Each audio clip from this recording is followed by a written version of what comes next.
আরে বাবা, জানি তো তোমরা খুব ভালো রান্না করতে পারো, তা বলে প্রতিদিন রসিয়ে কষিয়ে রান্না করে খাবে? তারপর আবার পেটের দোষও দেবে। মাঝে মধ্যে এরকম হালকা পাতলা রান্না করে খাও, যাতে পরে পেটকে ভুগতে না হয়।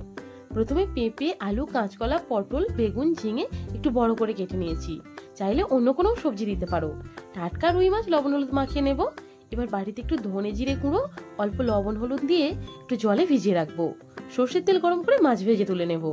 ওই তেলেই কয়েকটা গাঁদাল পাতা ভেজে কেটে রাখা সবজিগুলো একে একে দিয়ে একটু ভেজে নেব। একটু ভাজা হয়ে গেলে দেব ভিজিয়ে রাখা মশলা আর কয়েকটা কাঁচা লঙ্কা। একটু সবজির সঙ্গে কষিয়ে নেব। দেব পরিমাণ মতো ঝোলের জন্য জল। একটু জলটা গরম করে নিলে বেশি ভালো হয়। অন্য একটা প্যানে সর্ষের তেল গরম করে তেজপাতা, শুকনো লঙ্কা, 5 ফোড়ন ভেজে ঝোল সেদ্ধ হয়ে গেলে এই মশলাটা ঢেলে দেব। আর দেব ভাজা মাছগুলো। ব্যাস 5 মিনিট ঢেকে চেপে রান্না করে নেব। গরম ভাতে এই খাবারটা পেট মন দুটোই শান্ত করবে। তোমরা কি এভাবেই ঝোল বানাও? অবশ্যই সেটা কমেন্টে জানিও।